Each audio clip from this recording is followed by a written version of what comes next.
Moi, je m'appelle Blaise Korvo-Mwandé. Je suis consultant en santé communautaire. Nous travaillons avec le programme national de lutte contre les maladies non transmissibles. Le vieillissement, c'est défini de façon terre à terre comme étant un ensemble de processus, aussi bien physiologiques que psychologiques, qui se perdent dans notre organisme à partir d'un certain âge. Oui, nous sommes là, pas pour parler du sport. Tout le monde sait que le sport, ça fait du bien pour la santé.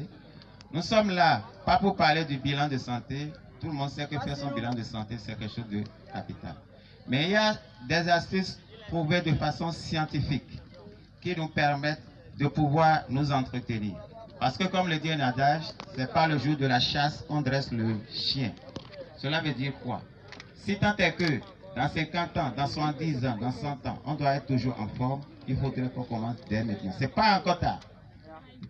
Pour bien vieillir, il y a, premièrement, il faudrait qu'on essaie d'avoir une hygiène de vie capitale. Cela suppose que quoi? Par rapport à notre alimentation, on peut essayer de faire une effort. Le processus de vieillissement, ça commence à partir de 30-40 ans. Donc, tous ceux qui ont déjà pas de 30 ans doivent d'abord savoir que le processus a déjà commencé. Et il y a un certain nombre d'éléments au niveau de l'organisme qu'on appelle les télomères. On ne va pas utiliser trop de gros mots. Donc, c'est des éléments qui commencent par diminuer de taille. Et une fois qu'ils commencent par diminuer de taille, ça se répercute sur les organes à partir du moment où les organes n'ont plus l'énergie nécessaire pour leur bon fonctionnement. En dehors de cela, il faudrait qu'on essaie de s'amuser. Amusement plus. Oui, vous revenez du boulot, vous êtes à la maison. Ne soyez pas les papas jambons. Il faudrait que vous essayez de mettre en place des stratégies pour que tout au moins votre petite famille puisse courir vers vous pour vous accueillir, pour dire bonne arrivée papa, bonne arrivée maman. Vous êtes à la maison, vous quittez ici, vous allez à la maison par exemple. Oui, je sais que c'est samedi, c'est dimanche. Ok. Prenez soin. Les balais, enlevez les toits d'araignée. En voulant le faire, les enfants vont dire, papa, il faut me laisser, je vais vous aider. Non, dites que c'est juste une manière pour pouvoir vous entretenir. C'est des astuces qui permettent non seulement de se maintenir en forme, mais aussi de créer une bonne ambiance au sein de sa cellule familiale. Parce que si vous êtes dans un milieu et vous n'avez pas le bon moral, ce n'est pas évident. Ça aura des répercussions pas possibles sur la santé. En dehors de ça, votre environnement, dans votre communauté, votre milieu de travail, vous devez essayer de créer des conditions de sorte que vous soyez toujours gai. Parce que si vous êtes dans un milieu où vous avez tendance, comme quoi les gens ont tendance à vous critiquer tout le temps, c'est pas évident. À un moment donné, vous êtes dans une communauté, il y a des activités qu'on appelle les activités communautaires. On vous sollicite. Tant que possible, mettez-vous à leur disposition.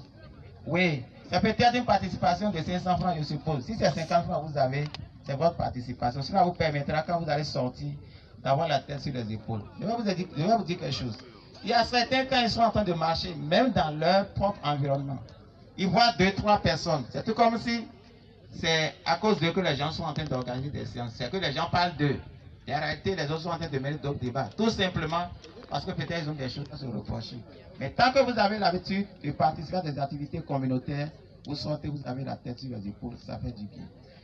Il faut essayer de sortir de sa zone de confort. Ça même. Oui, sortez de votre zone de confort, ça vous permettra d'aller découvrir ce qui se passe ailleurs. Il est démontré scientifiquement que 20 minutes passées en contact avec la nature chaque jour, ça vous permet d'augmenter votre confiance en soi. Ça vous permet d'augmenter de 20% votre esprit de créativité. Ça vous permet de pouvoir gérer votre stress. Et ça vous permet d'avoir des idées positives. Et une fois que vous avez tout le temps des idées positives, je vous assure tout. Et ça vous permet aussi de développer des astuces. La vie est un défi.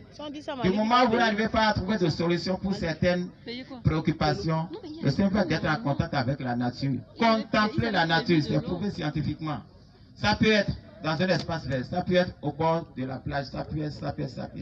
Et vous devez tenir compte de votre capacité. Il faut essayer de voyager. Le simple fait de voyager, ça fait du bien pour le cerveau.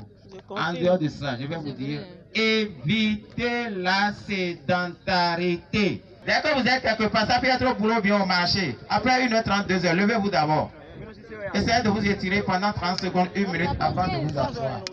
Vous êtes au service. Vous avez votre voisin qui est à côté ou bien un collègue qui est dans le bureau d'à côté. Au lieu de l'appeler au téléphone, vous pouvez vous lever pour lui remettre le courrier. Vous êtes peut-être un enseignant. Au lieu d'appeler un élève pour aller remettre le courrier au secrétariat, levez vous-même, ça fait du bien.